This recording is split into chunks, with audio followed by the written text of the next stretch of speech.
जेबी माथेर जी। Professor Manoj Kumar Jha. शुक्रिया माननीय उपसभापति महोदय। मैं जेबी माथेर जी को यह कहना चाहूंगा कि राकेश भाई जो यहाँ बोले वो दिल से नहीं बोले, वो मतलब वो सब इंटॉलरेंट वगैरह का कोई मामला नहीं है, कई वर्षों से मैं जानता हूँ।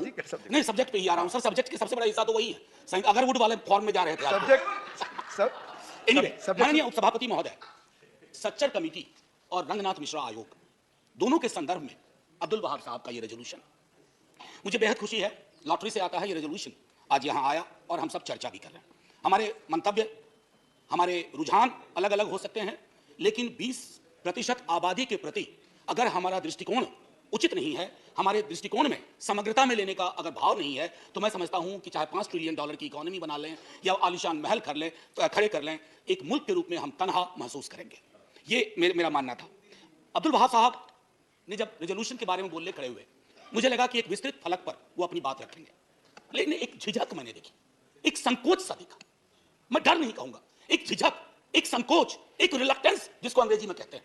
सर, ये आज देश के मुसलमानों में अधिकांश की यही हालत, एक झिझक, एक संकोच, एक रिलक्टेंस। ये सर, मैं यकीन मानिए, मैं बस कुछ बातें रखूंगा माननीय उपसभापति महोदय। प्लीज। समाज के अंदर ध्रुवीकरण, इससे कोई इंकार नहीं कर सकता, और यह भी कोई इंकार नहीं कर सकता कि यह ध्रुवीकरण समाज के लिए अच्छा है, इलेक्शन के लिए अच्छा हो सकता है, चुनाव के लिए अच्छा हो सकता है, लेकिन ध्रुवीकृत समाज अंदर अंदर उसको दीमक चाटने लगता है। अड़ोस पड़ोस देख लीजिए, जो मजहब के नाम पर मुल्क बने, आज उनकी क्या हालत है। अरे वो तो एक भी नहीं रह पाए, भाषा मजहब पर भारी पड़ गई। बांग्लादेश का जन्म हुआ। हमारे यहां जो परिस्थितियां सर उठा रही हैं, उन सर उठाने वाली परिस्थितियों पर कब्जा करना होगा, क्योंकि हालात आज ये हो गए हैं माननीय सभापति महोदय कि हम कपड़ों से पहचानते हैं। तो जाहिद तंग नजर ने मुझे काफिर जाना, और काफिर यह समझता है मुसलमानों में। ऐसे अगर समाज बटेगा कि मेरी जुबान से, मेरी भाषा से, मेरे परिवेश से, मेरे परिधान से आप पहचान करेंगे, उसके आधार पर निर्णय करेंगे, तो वो समाज के लिए उचित नहीं है। क्योंकि इस रेजोल्यूशन का जो आखिरी जो वो एक्सपेक्ट करते हैं, वो लाइन बहुत महत्वपूर्ण है सर, मैं उसको पढ़ना चाहता हूं। The resolution urges the house to enact. Please Anil ji, आपकी तवज्जो चाहता हूं। मेरा अनुरोध है पीछे बैठे माननीय सदस्यों से, माननीय सदस्य पीछे बैठे हैं, please. We are having debates, please.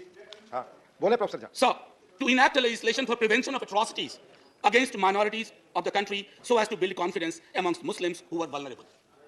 साहब सी बात है सर, देश आजाद हुआ, राकेश भाई ने भी बहुत विस्तार से बात रखी, देश की आजादी, तकसीम, पार्टीशन।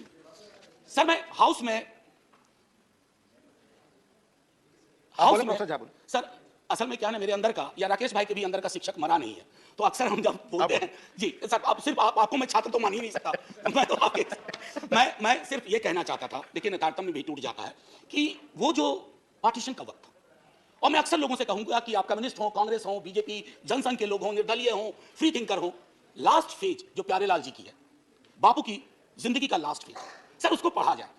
शायद 47-48 में उस लास्ट फेज को पढ़े जाने की उतनी जरूरत नहीं थी जितना 2023-24 में लास्ट फेज को पढ़े जाने की जरूरत है। हम तो आजादी का अमृत वर्ष मना रहे हैं ना, पहली सालगिरह हुई थी आजादी की 48 में। हमें उस यात्रा में देखना पड़ेगा सर कि हम कब उल्टे पांव की यात्रा पे निकल गए।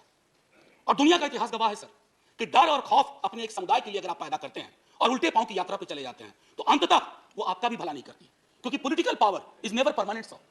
No, every political power, I have said this in this house, has an expiry date. व्यक्तियों का, विचारधारा का एक एक्सपायरी डेट होता है। अरे हमने तो वो दौर देखा था, सोवियत रूस कभी खत्म ही नहीं होगा, खंड खंड हो गया। हमने वो लोग देखे थे जिनके बारे में लोग कहते थे कि इनके राजपाट में सूर्य कभी डूबता नहीं। सर, उनका सूरज ऐसा डूबा। Please sir. हाँ, प्रोफेसर झा, कोई बात नहीं, कोई बात। This is the same thing जो आप दोनों से अपील करता हूं हर जगह। प्लीज प्लीज, मैं वो मुझे पता है सर।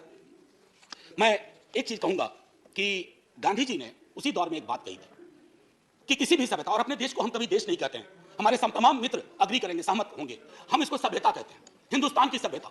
तो बापू ने कहा था कि जिस सभ्यता में माइनॉरिटीज के लिए जगह नहीं होगी, उसको एक सार्थक दृष्टिकोण से नहीं देखा जाएगा, वो सभ्यता चूक सी जाएगी, उसके अंदर दिक्कतें पैदा होंगी।